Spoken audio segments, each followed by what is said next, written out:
In the world I grew up in, the Shroud of Turin was spoken about as a certifiable fake. I would have been 7 and going on 8 in 1988, the year when the carbon 14 test dated the Shroud to the whereabouts of 1260 through 1390 AD with 95% confidence. LOL. Turns out the medieval theory didn't age so well, as if carbon dating was ever a good thing to begin with. The Shroud had narrowly escaped the intense heat of 2 separate fires, thereby affecting the molecules of the Shroud. If that had an effect on the dating process, throwing it off by an entire millennium, then how do you suppose the radiocarbon dating of organic materials said to be tens of thousands of years pan out? And never mind hundreds of thousands or millions of years. Seriously, I am looking forward to the day when carbon dating is finally filed away in the pseudoscience wing of the neighborhood of make-believe. The reason you've arrived is to hear the latest news, some of which I've already given away. It involves Italy's Institute of Crystallography. The longer name is the Institute of Crystallography of the National Research Council, or IC for short. Dr. Liberato De Caro and a team of scientists from the said group applied what's called a wide-angle X-ray scattering to 8 small samples of fabric from the cloth. This process allowed researchers to examine the garments at a microscopic level, enabling them to determine the time the Shroud was actually manufactured. Well, you'd be happy to know that the results are in. The fabric is a match with fabric that is confirmed to have come from the siege of Masada in 55 through 74 AD, which is to say, the Shroud was manufactured approximately 2,000 years ago. It's authentic. Which is to say, the Shroud was manufactured approximately 2,000 years ago. It is authentic. Another intrinsic problem with carbon dating is that it is destructive to the cloth sample, whereas X-ray scattering is not. The same sample which Dr. De Caro received is capable of being tested and retested in laboratories around the world. Contrarily, the 1988 testing could not be scrutinized. Further criticizing the 1988 carbon-14 effort, Dr. De Caro wrote, now these are his words, mold and bacteria colonizing textile fibers and dirt or carbon-containing minerals such as limestone, adhering to them in the empty spaces between the fibers that at a microscopic level represent about 50% of the volume, can be so difficult to completely eliminate in the sample cleaning phase, which can distort the dating. What were the nuns going to do? Take the scissors to their beloved blanket every time another carbon-14 dater wanted to nuke it? The reality of our present situation is that the year is 2024, and the Shroud of Turin still has many eyes pressed upon it, not all of them wholesome. I don't know how Yahusha does it. There are protagonists as well as antagonists standing around in the crowd of onlookers, and science isn't its only deterrent. Even my readers, or maybe in this case my listeners, will be divided on this one. Some of you will say it's a graven image, and Mashiach would never allow for it. And still there are a few others who will invoke Yeshayahu, that would be Isaiah chapter 53, claiming that the man within is way too handsome, especially now that AI has replicated the man's appearance, and not sure if you noticed, he's a looker. Has it ever occurred to you that maybe, just maybe, your understanding of that particular passage in Scripture is wrong? I mean, I could be wrong about it, but then again, so can you. Perhaps the Shroud is placed here to confront and challenge us in whatever decade or century of this quote-unquote little season we find ourselves in, indicating that an adjustment is in order. I'll be the first to admit, the Shroud capsized my sloppy detective work. It hurts to admit when we are wrong, though really I wouldn't have it any other way. as that is how we grow. The only other alternative is to remain stagnant, unmoving in our belief, and who wants that? The mistake that I had originally made in the first iteration of this paper, which I'm presenting to you, was in succumbing to the carbon-14 flag waivers and claiming the image of the man in the shroud was most certainly Molay's. I'll be talking about him in a second, when in fact it is not. It is not Malay. I don't flip-flop very often, nor do I enjoy the backtracking process. But when I do, it's to choose the better fork in the road. And so I will take the time to correct a former misstep. All indications point to the most obvious candidate, Yahushua HaMashiach, Jesus Christus. Yes, I am kicking myself, but only because I know better and had already put hours of legwork into Shroud research, at least 2 decades worth, going all the way back to the 90s, the 1990s. Who was I kidding? I even attended a seminar back in the day hosted by a Shroud researcher, no less. Now, Jacques de Molay, in case you have forgotten already, was the 23rd and final Grand Master of the Templars. These same Templars were said to have kept a white linen shroud in order to wrap their candidates for senior membership. The idea is that they might undergo a ritualized death and resurrection ceremony. To this very day, Freemasons are said to do the same. And so my conclusion at the time, several years ago, involved the last Grand Master directing our attention to one of the greatest mysteries of all, the art of the hieroglyph. But also that we'd been staring at the Holy Grail all along. The Holy Grail in this instance being the axiom, know thyself, the divine within. Nothing about the narrative led me to believe that Molay and the members of the order were by necessity tortured or killed. Thousands of Templars were quite easily rearranged on the European continent, given prominent desk jobs, probably as governors or bankers. Others were simply assembled into the Order of Christ. From beginning to end, Friday the 13th screamed of a psychodramatic exercise intended for the alchemical transformation of humanity. This all still may be true. The only thing I am backing up for is my stance on the man in the shroud. It was while reading up on the 1978 STURP investigation, and that's an acronym, STURP, which first sent me off. It was STURP that first sent me off the deep end, calling it a hoax. Of course, STURP is an acronym for Shroud of Turin Research Project, and you could follow the link right there if you're reading along in the paper.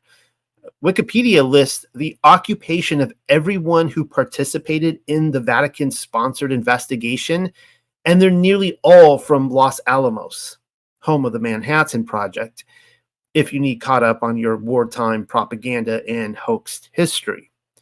You might as well plant a Buzz Aldrin moon flag on the fact that the others derive from Jet Propulsion Laboratory. Actually, I hope you purchase them in bulk, because the number of researchers in 1978 was precisely 33 in number. Wink, wink. Don Lin was involved. Look him up. He was head of imaging on Voyager, Viking, Mariner, and Galileo. Tell me again why NASA is involved. Calling it a fraud, albeit a masterful one, was the flip-flop. But can you blame me? STURP was straight up shady. Usually our controllers invent the news. Other times they control it, going so far as to give the narrative a titty twist. Separating the two is the difficulty I am having. And so the shroud has once again been re-examined, at least on my end. But then again, so has the identity of the Templars. And I'm thinking now, their disappearance wasn't a hoax, as I'd formerly made out. Quite the opposite. It was damage control. I suggest you read my Friday the 13th paper to know what I'm talking about.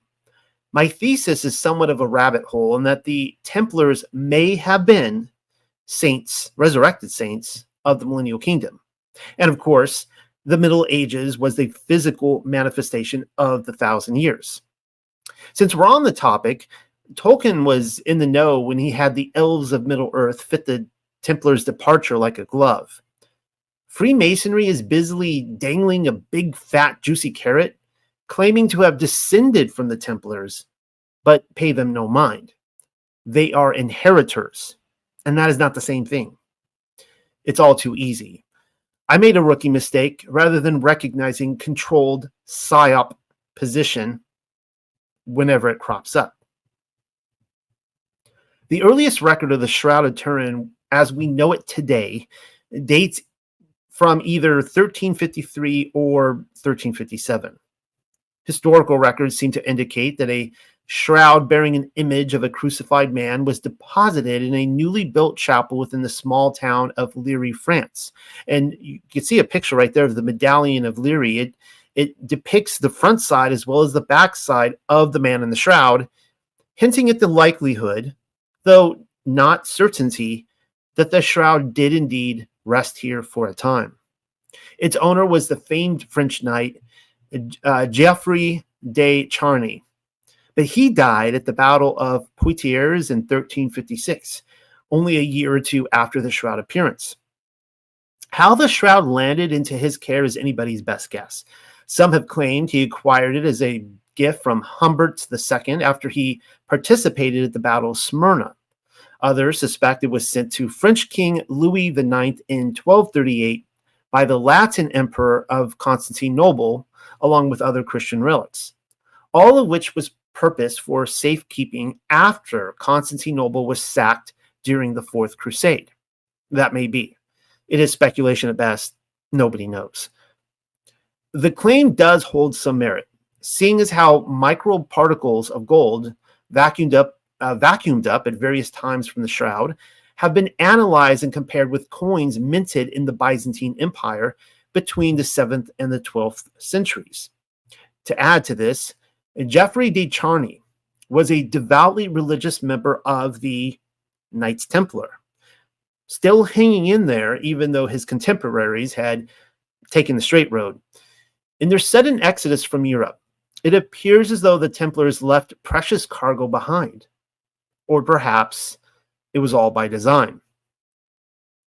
Its second certain record dates to 1390, when Bishop Pierre de Arcis declared the shroud to be a forgery.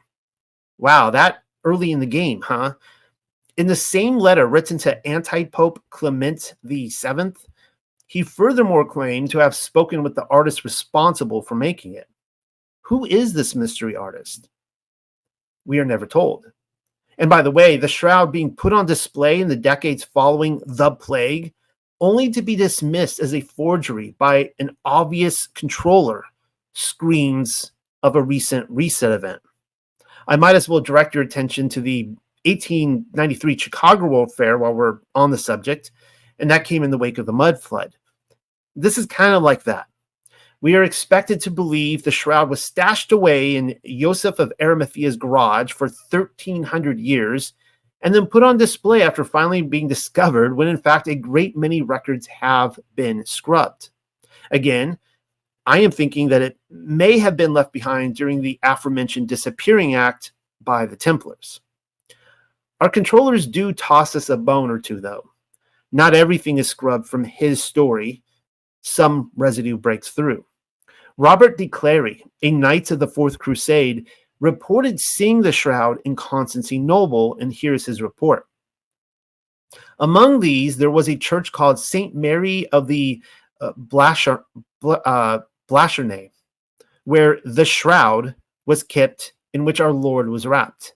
Every Friday, it was elevated all straight so that it was possible to easily see the image of our Lord. St. Mary was the same church was destroyed during the sacking of the city, which is convenient to say the least. I will once again remind you that it is official history rather than his story, which I am attempting to work with, and what we are given is suspect. The problem I am having is with the presence of the shroud in the capital city of the Eastern Empire. Constantinople may very well turn out to be an epicenter of the Millennial Kingdom, if not the kingdom itself, for all I know.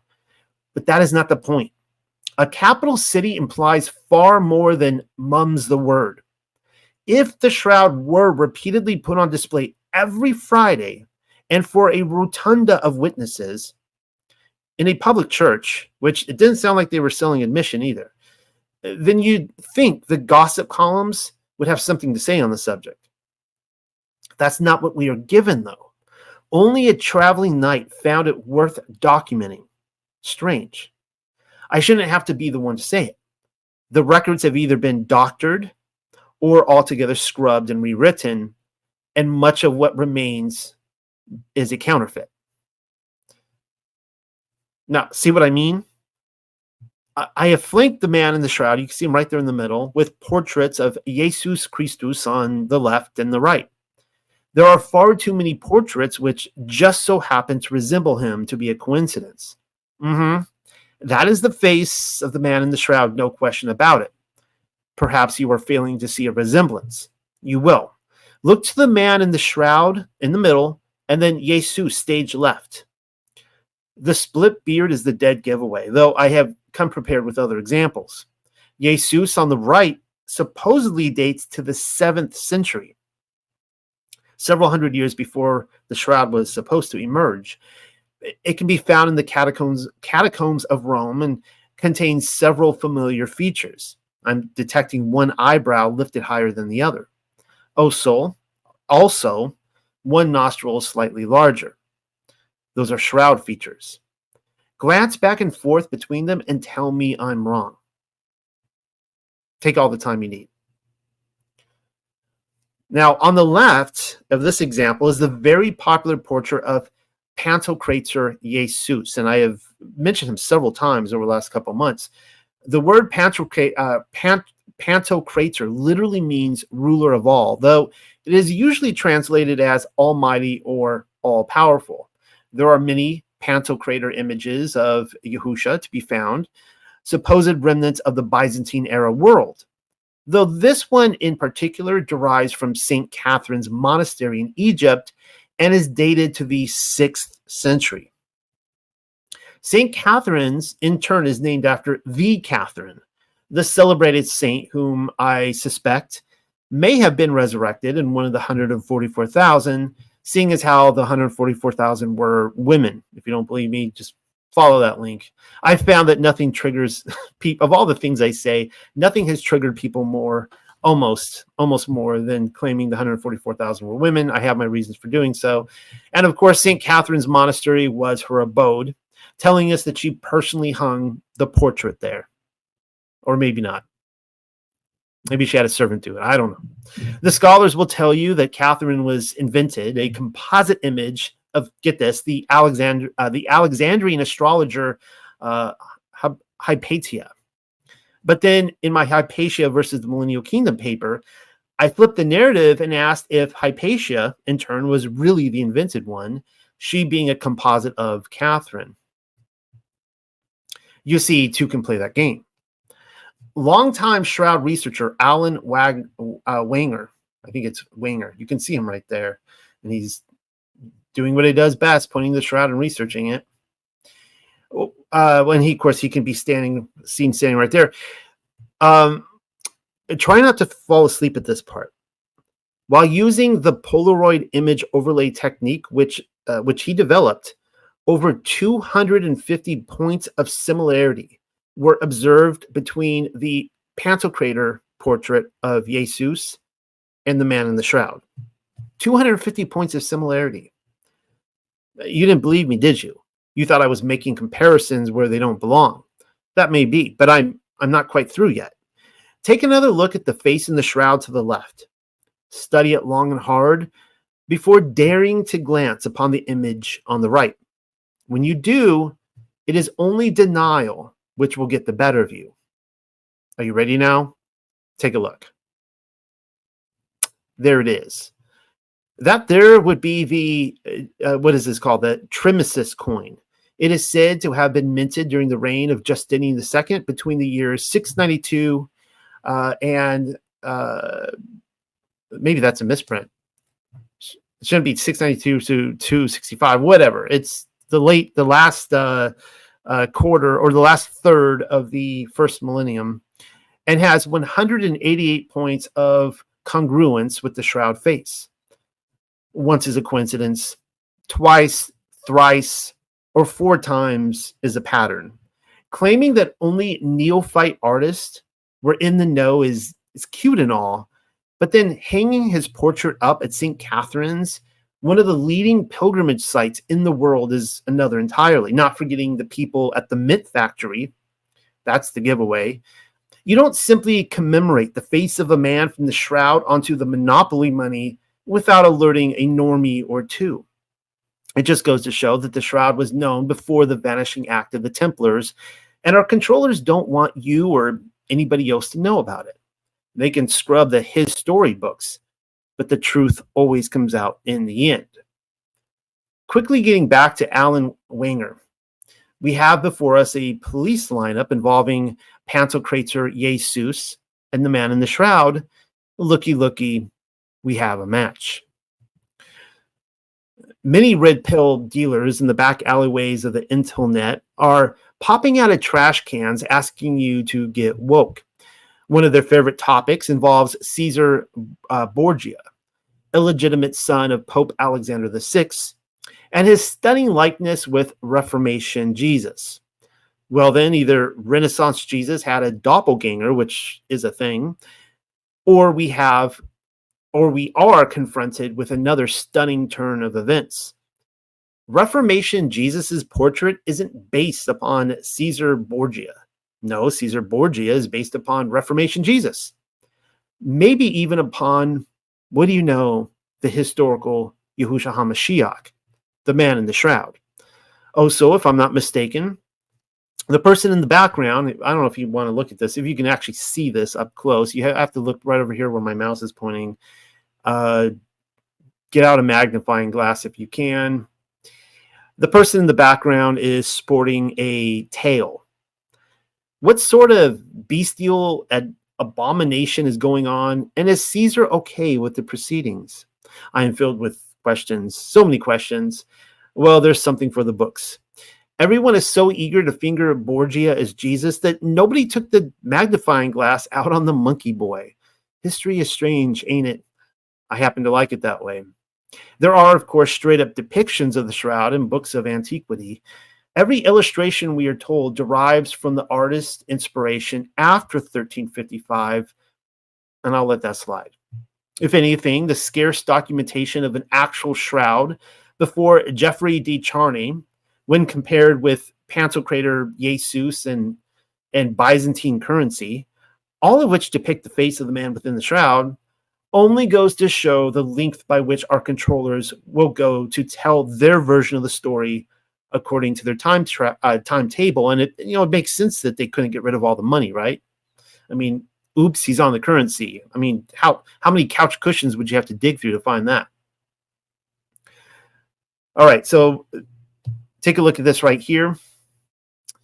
I will go so far as to claim that the face carved into the wood of a cloister upon the chancel ceiling at the Church of St. Andrew in Stamford Courtenay, Devon, also derives from the shroud. I covered this recently with my Green Man paper and video. You can go look that up.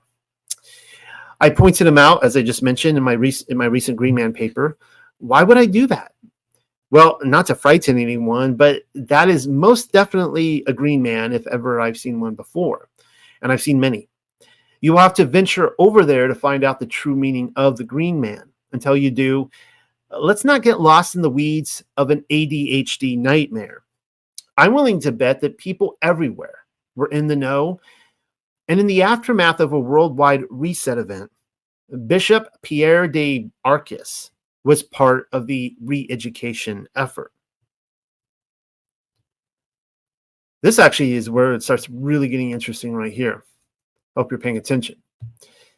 FYI, I did manage to locate one illustration, which is dated to an earlier century and may indeed be employing the shroud for inspiration.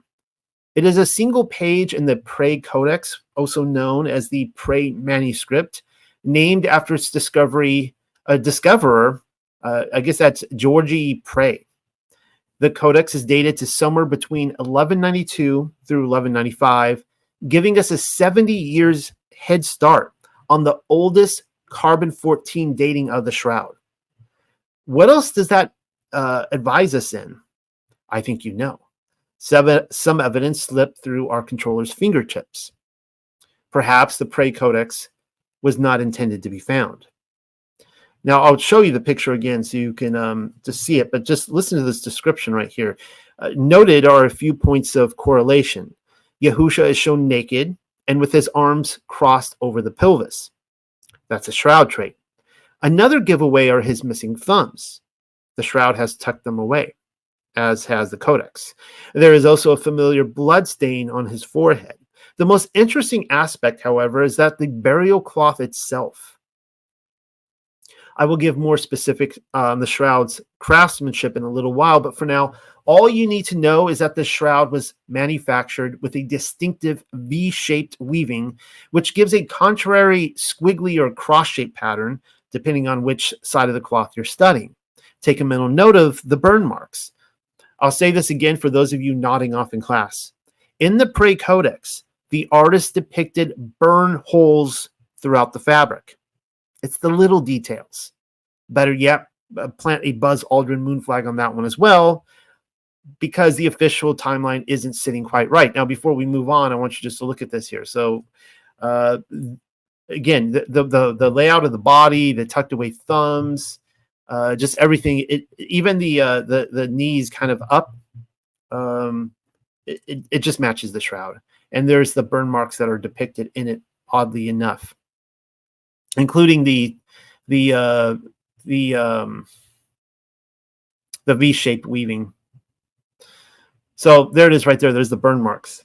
Now, this is where we catch the official narrative at their game. Starting with the 15th century, Wikipedia tells us the history of the Shroud is well recorded. Not beforehand, but afterwards. Now, of course, that's by design. We shall have to see about that. In 1453, Geoffrey de Charny's granddaughter, Margaret de Charny, gifted the Shroud to the House of Savoy at Chambray. Well, look at what happens next. We are then told it was damaged by fire and water in 1532, as if that's not suspicious. It was afterwards moved to the new Savoyard capital of Turin in 1578, where it remains to this day. But wait, the Pray Codex already depicts the Shroud with burn marks, and that was published in the whereabouts of 1195. Do the math on that. The fire story occurs 337 years too late. Busted. I'm thinking our controllers needed a fire hoax to explain the pre-existent marks, thereby causing their forgery story to stick the landing. You see, because they can't introduce the Shroud to the world, claiming it's a hoax that was created right then and have burn marks that they can't explain. They had to have the fire story to help explain it. Supposing for a moment that the Shroud is a medieval forgery and the man within is none other than Jacques de Molay, sure, let's go with that. Their facial features and build aren't so dissimilar, if you can get past Molay's bald head or the likelihood that his entire portrait was later imagined. I can't seem to get a fix on Molay's height. We are told he was of an impending height. He was tall. The man in the Shroud was nearly 5'11", which happens to be my height. And superimposing for his generation, we're told that 5'11" would have been quite tall back in the 1st century. Assuming Molay is a match, and these are the conclusions we're going with for the moment, then the Shroud would have to be one of the greatest forgeries of all time.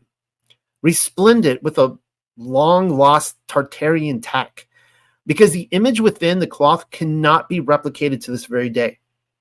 Call it a hoax all you want. You may try to disprove it, but you cannot. And I can already see a lot of people are going to be saying that because science now is showing that it is 2,000 years old, that's proof that it's a hoax. Well, what about the last 50 years when science was showing it to be a hoax? It's like, I guess, damned if you do, damned if you don't. You can't win. And notice what I just did. I conjured the T word, Tartaria. I certainly wasn't attempting to be clever when clumping it in with numerous other art pieces of lost his story, like Michelangelo the Divine. We have those. I mean, we have art pieces that cannot be explained except with modern technology. The chisel and the hammer make for poor explanations with many a Renaissance masterpieces. In time, I will show you what I mean.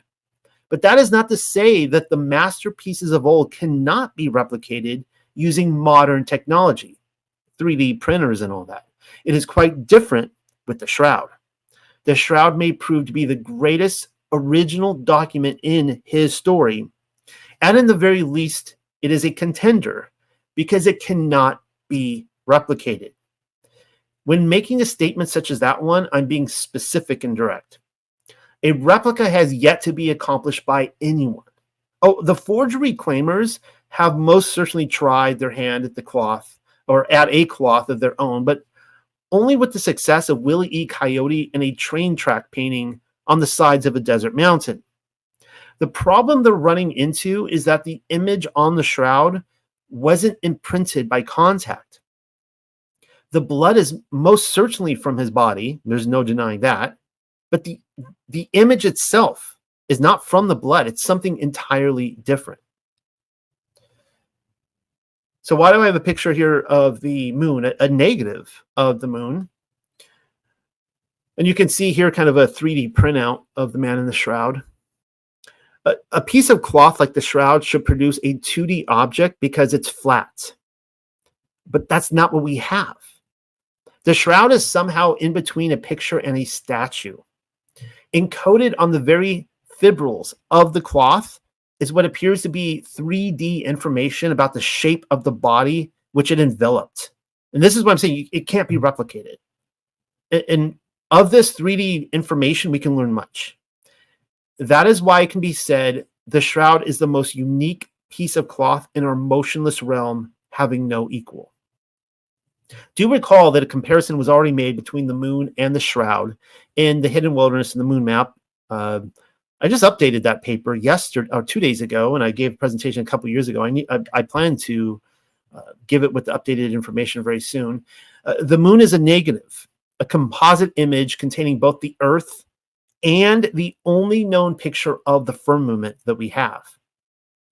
I reckon it is the snapshot. So the moon, I believe, is a snapshot in a precise moment of his story, probably the fourth day of creation, when there's a high energy event when the sun and the moon were created.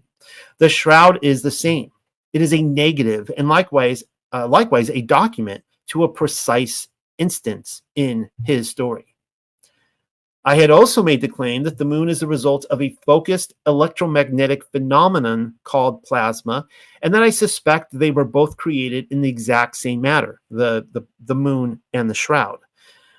Light that pipe and smoke it, why don't you? This is precisely why the Shroud has never been duplicated. You can't just bury a murder victim in a blanket for a few days and then instruct the light of the world to burst forth via resurrection so as to complete the artwork. It doesn't work like that. Certainly not for mortals, at any rate. The forger went all out on this one. Again, we're going with the forger position here for a second. There have been as many as 370 wounds counted on the front of the victim's body, with a whopping tally of 600 in total, rounding off. The torture device has even been identified as a Roman flagrum. You can see a picture of it there. The typical whip was comprised of a handle to which 2, maybe 3 thongs of rope or leather were tied and tipped with small, sharp pieces of wood, bone, or metal. Sounds lovely. This one in particular was of the 3-thong variety, complete with lid weights shaped like dumbbells. The killer spared no expense. So this is what would have happened to the man in the Shroud. The victim was stripped naked and then tied up to a pole while his tormentors had their way with him.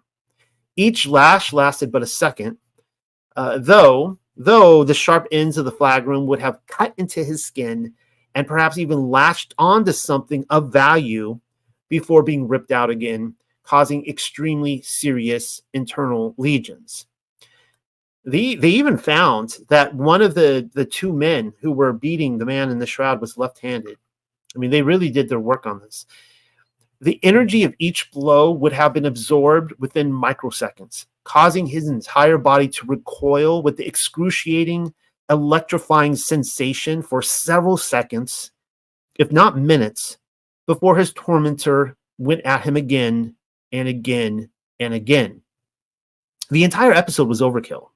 To say he was sunburned and dehydrated, which he was, and that his knees were crushed under the weight of the crucifixion device which he carried, which it was, due no doubt to a sudden fall on the journey, and we know when that happened, it's documented in the Gospels, is nothing compared to the greater conclusion, that the man in the shroud was already a walking dead man. At the end of the scourging, he was going to die. Had the mob shown him mercy and chose a bed rather than a tree to hang him from, and it was an olive tree. I have my reasons for that. You can read my Green Man article. He would have been dead within several short hours anyways. There was no going back. He had already lost liters of blood. His kidneys had stopped functioning. His guts were nearly exposed and hanging out. That's some top-notch forgery, if I do say so myself. The person within the shroud wasn't simply crucified. No, the Romans didn't crucify before a crucifixion. He was brutalized and murdered many times over, telling us how the temple controllers really felt about the son of Elohim. Yes, I just went there. So in my book, Bezorah Kifa, which is a line-for-line commentary on the Gospel of Peter, and it's about 300, I think, pages or so, just a line-for-line commentary. I put Pontius Pilate on trial and showed his innocence, showing multiple different texts, including the Hebrew Gospels. There's a heap of evidence in favor of Herod the Edomite, but just about everyone ignores that fact, not liking the implications. Nearly everyone is sold into thinking the Romans are responsible, but the governor of Judah washed his hands of the entire affair. You don't wash your hands of a judgment only to go through with it moments later. Certainly not with far more ferocity than what any other Roman crucifixion would dare imagine. Look at how surprised he was to learn of Yahushua's death. And this is coming from Mark chapter 15. And Pilate marveled if he were already dead. And calling unto him the centurion, he asked him whether he had been any while dead. And when he knew it of the centurion, he gave the body to Joseph. Now, believe it or not, I have just given you two further clues pertaining to Pilate's innocence. Had Pilate been the one to oversee his crucifixion, then his surprise would be akin to saying Yahushua went out like a chump rather than a champ. That's not what happened, though. The face of the man in the shroud speaks of a suffering servant, but he also has a look of shalom on him. This is someone who drank from the cup of jealousy that was passed his way, as per Numbers chapter 5, 11 through 31, and did so with dignity, completing the task before him. Mission accomplished. I'm more inclined to think Pilate's surprise teetered upon the reaction of, dang, you people took human mutilation to a whole new level. Is this how you treat your gods? The second proof of Pilate's his innocence, is in his delivery of Yahushua over to the care of Joseph of Arimathea. This well-known fact has long been debated, employed as fuel for accusation against the reliability of the resurrection story, when in fact the Romans did not allow crucified victims to be buried in any honorable way. They left them on their crucifixion devices for several days so that their bodies might bloat in the heat of the sun, eventually exploding. If you've ever seen this happen with animals, it's disgusting. I can't imagine seeing this with people. Before being tossed into a pit. Roman guards would have overseen an operation such as what I've just described, rather than the ones were given in the gospel. Yes, there were Roman soldiers that guarded it, but not because they crucified him. It's actually a very interesting tale.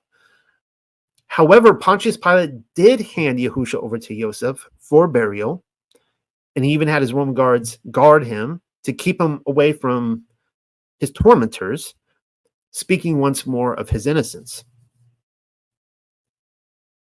Even further evidence to the mob mentality can be found with the crown of thorns, of which the shroud also attests to.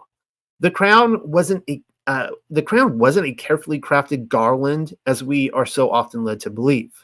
It was a literal thorn bush. His controller shoved a briar patch over his skull so as to work the crowd into its beehive frenzy.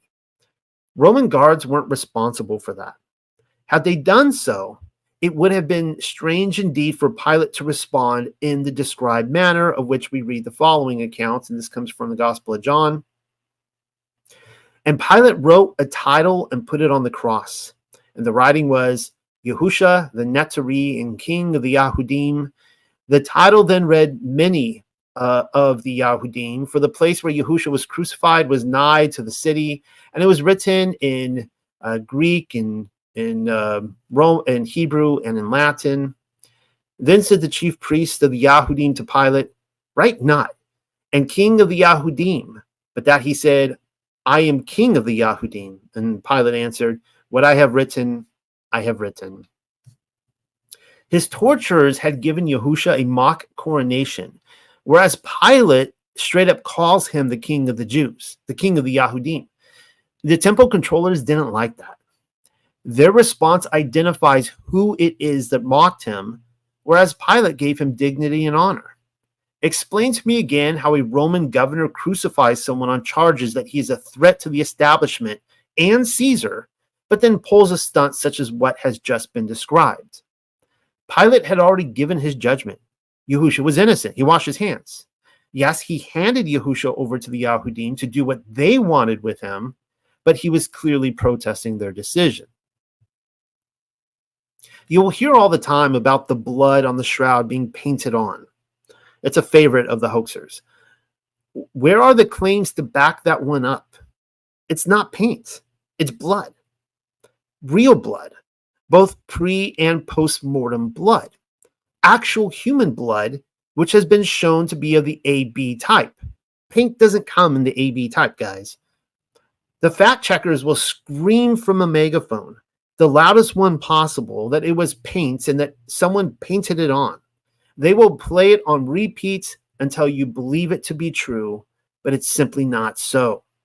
The image wasn't scorched, it wasn't rubbed, painted, photographed, as assuredly as it wasn't formed by dyes, chemicals, vapors, nor was it in any way made by the known methods of man. And that's the other thing, the placement of the nail.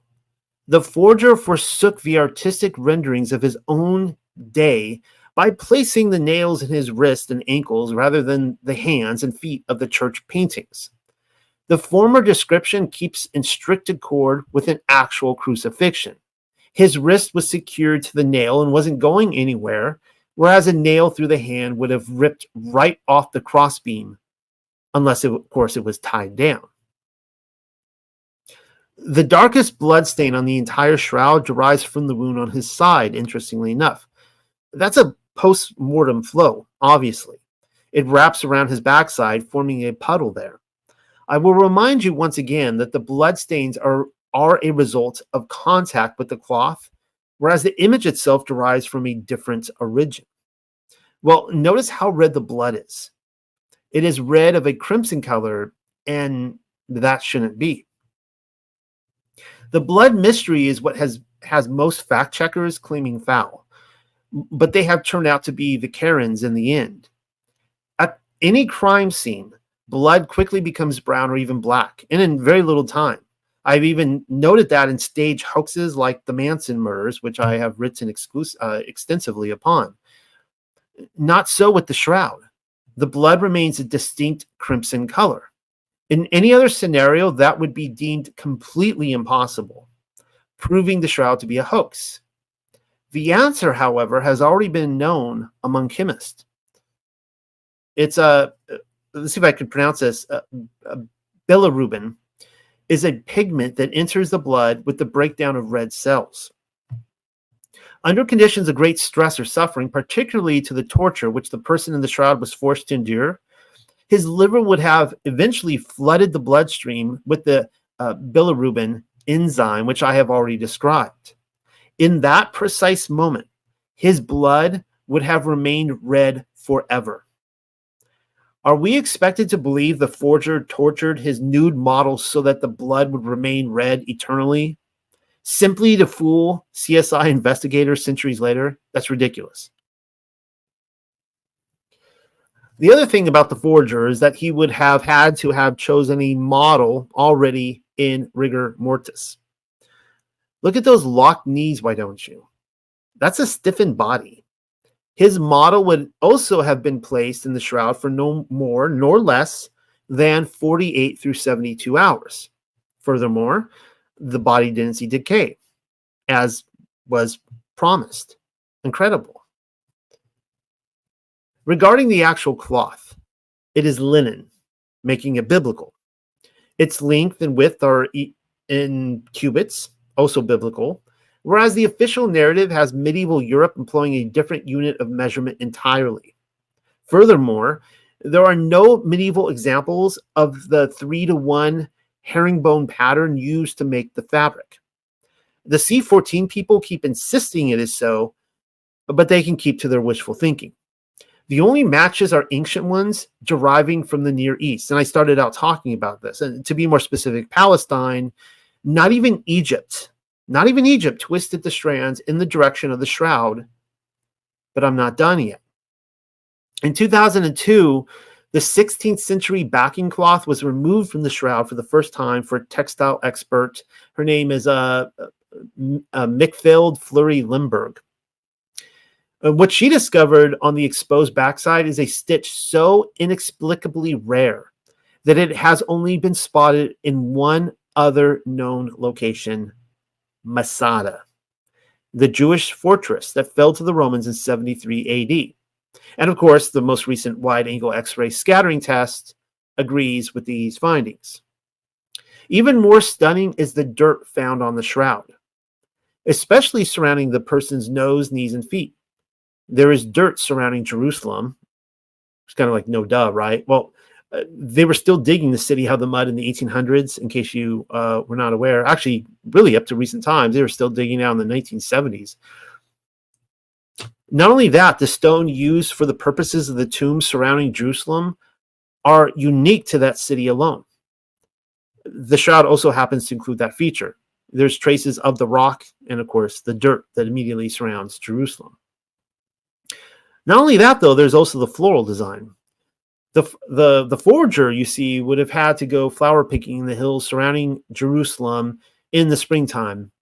Botanist Avinoam Danin of Jerusalem's Hebrew University has published something like 9 books on the flora of the Middle East, and one of which includes his findings in the book Shroud of Turin.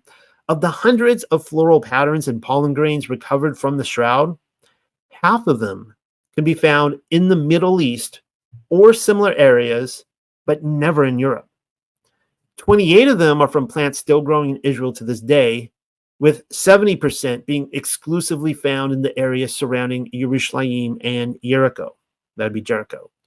The fact that pollen matches can be traced to Turkey, France, and Italy only affirm its history, including its long tenure in Constantinople, which our controllers don't want us to know about.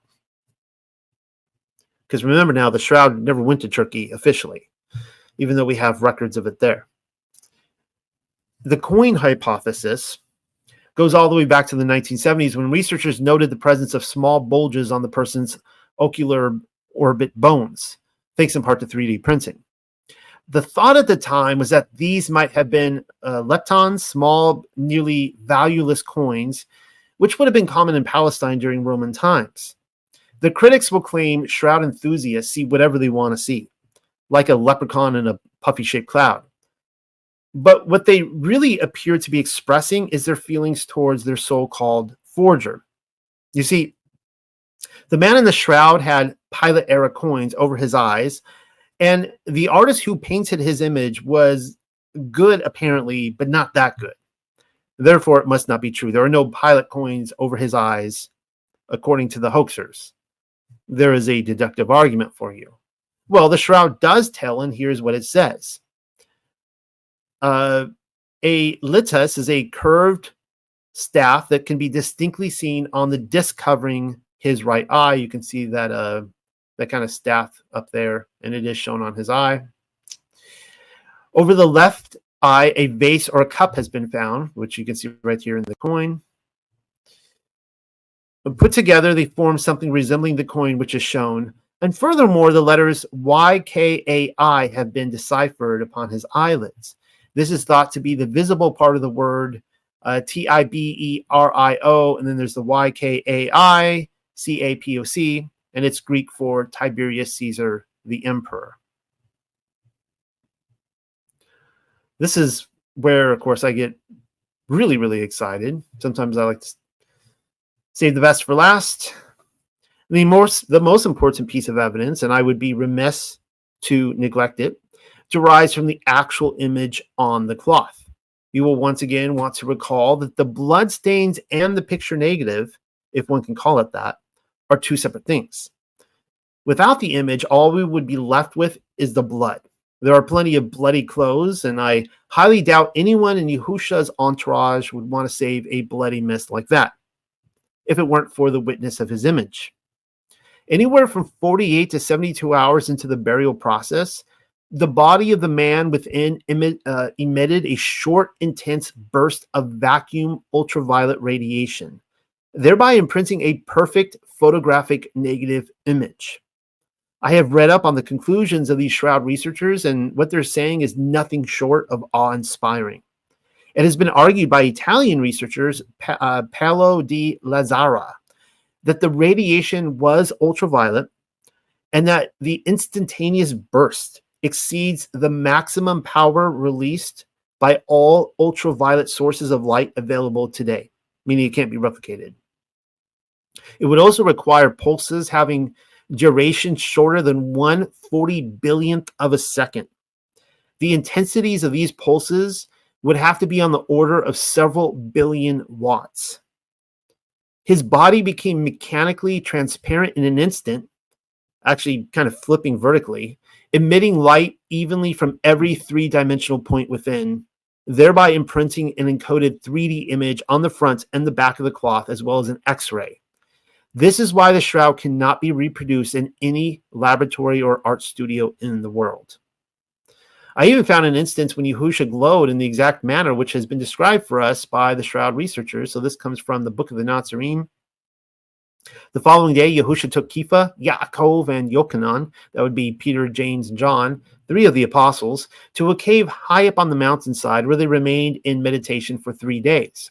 On the third day, while seated in the cave, the others saw the whole body of Yahusha exude a light and become radiant, the colors being blue and white. They were astonished at such an inflow of power, for no other body could have contained it. Though manifesting in them also, it was much weaker.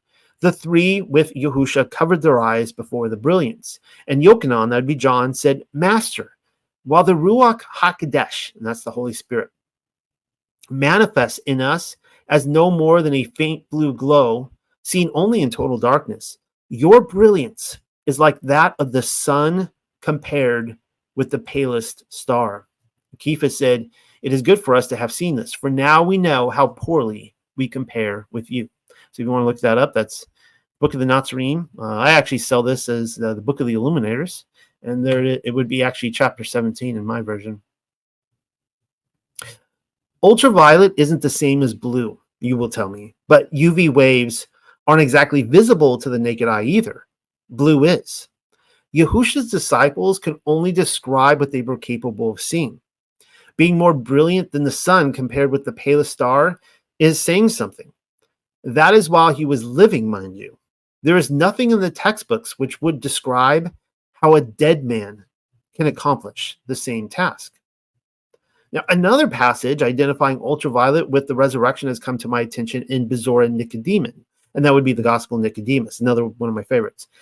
I am always on the lookout for clues, and what happened is I was giving the Gospel another read. How in the world did I never notice the ultraviolet reference before? Well, here it is. "O Adonai Yahusha and Father, who art Elohim, and that would be the Hebrew word for God, also the resurrection and life of the dead, give us leave to declare thy mysteries, which we saw after death, belonging to thy cross, for we are sworn by thy name. For thou hast forbid thy servants to declare the secret things which were wrought by thy divine power in Sheol. When we were placed with our fathers in the depths of Sheol, in the blackness of darkness, all of the sudden there appeared the color of the sun like gold, and a substantial purple-colored light. There it is, enlightening the place. Presently upon this, Adam, the father of all mankind, with all the patriarchs and prophets, rejoiced and said, that light is the author of everlasting light, who hath promised to translate us to everlasting light. And that's the Gospel of Nicodemus, chapter 13, depending on which version you read. I just love it when extra biblical books come together. If you're paying attention, there are two lights which suddenly appear in Sheol. The first is a gold-colored light relatable to the sun.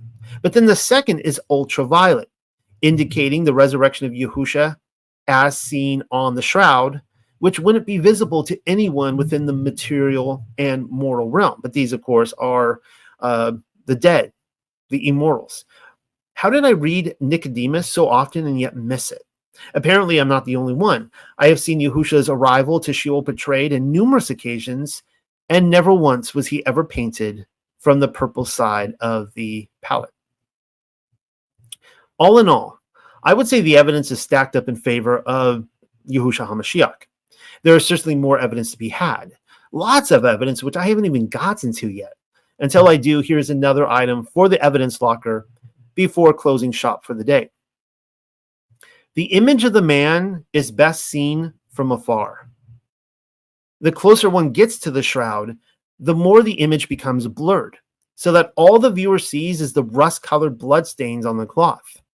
To truly recognize the image, one must stand several feet away. Any closer, and the picture on the cloth is lost. This would imply that the forger was Stretch Armstrong, working from a distance while splashing on the crimson-colored blood of his tortured victim. Where is the practicality in that? He sure did fool the CSI people, though. And so understand what I am saying in all of this. Technology has been lost to us. A great deal of it, in fact.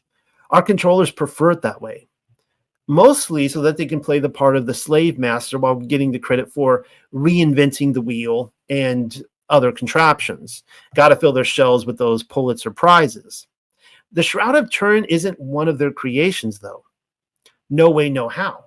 All they can do is place the shroud in the late Middle Ages so as to arouse the forgery narrative, but not even that story checks out. It's all misdirection. All things considered, the shroud's sudden emergence in his story is where they really screwed up for anyone paying attention. They're hiding not only its true history, but the manner by which it fell into their hands. It's what they might call in Hollywood nowadays a franchise reboot. I have that hankering feeling that the original story was far superior. Can you blame my cynicism? Now, speaking of which, you have seen what they built in Turin, no? Cappella della Sacra Sendone, or the Chapel of the Holy Shroud, was apparently completed in 1694. You can see pictures of it right there. It's beautiful. And apparently this was completed in 1694 for the exclusive purpose of housing the shroud after the artist had already come forth and admitted to the forgery. We are told the chapel is a Baroque masterpiece, though with all the flourishes, I'm detecting some serious MK tech. Of course, that would be the Millennial Kingdom. More stolen his story. But then again, maybe I'm reading too much into this, and the marvelous intricacies at Turin served no other purpose but to rise above the meaningless cake topper that we're constantly told these buildings are. That must be it. Just another decorative piece in the boulangerie of the earth, like the linen cloth contained within it. In 1997, a mysterious fire, for which there's still no explanation, broke out and nearly destroyed the Shroud of Turin. Again, nothing to see here, folks. I actually think they can't destroy it. I think they've tried. After another recent read-through of a paper which you currently hold in your hands, I couldn't help but notice a mismanaged comment on my own part. And I wrote, I highly doubt anybody in Yahusha's entourage would have saved a bloody mess like that, referring, of course, to the Shroud. How very wrong I was. Most of you would know Joseph of Rama as Joseph of Arimathea. He was a member of Mashiach's entourage. I'm highly suspect that he was the one to preserve the cloth, though all the same it may have remained in the care of Miriam of Migdal, or Mary Magdalene. It wasn't up to the others to decide. Joseph was very likely Yahusha's grandfather, and if not that, his great uncle. I tend to think his grandfather, but he could be his great uncle as well. It matters little to me, but I have come to know him as Yahusha's caretaker after the death of his father Joseph. And as for Miriam of Migdal, well, don't mind me. I'm just clearing my throat. Here is what I wanted you to see. This comes from the Book of Britain. Idawin was buried in a shirt of fine linen which he had worn when burying Yahusha, and which was stained with 3 spots of blood on the chest. He was buried by the 2-forked cross. The saints had lived in 12 huts around a never-diminishing well at the foots of the holy hill. He's speaking of Avalon there. Book of Britain 5. If you're curious to read that book, it's a fascinating book. We have that printed after Book of the Illuminators on my website. Idawin is none other than Joseph, father of the faith in Britain, and his burial place was the whereabouts of Glastonbury. The meaningful part in this account is that he was buried in the same linen shirt which he had in turn buried Yahusha HaMashiach in, telling us that he had managed to save it from all those years earlier. Why is that important? Well, that just goes to show the likelihood that he would have had the shroud in his safekeeping as well. He and Miriam split Judah, I should say, the country of Judah, but Yehuda, rather early in the narrative, right about when Pontius Pilate was removed from office. And of course, Pontius Pilate was suicided, and they had lost their protection against Jewish persecution. I'm still not sure how it ended up in Constantinople before returning to France again. Well, I actually, since writing this, I have my thoughts on that. But at least we know why nobody else who was occupied writing the Bible knew about it. It disappeared with them very early on and reemerged again in the Millennial Kingdom. Another item which Joseph held in his possession, aside from the Grail, appears to have been the staff of Moshe, also known as the rod of Yahweh. And I've done a presentation on that. And of course, that's a discussion for another hour.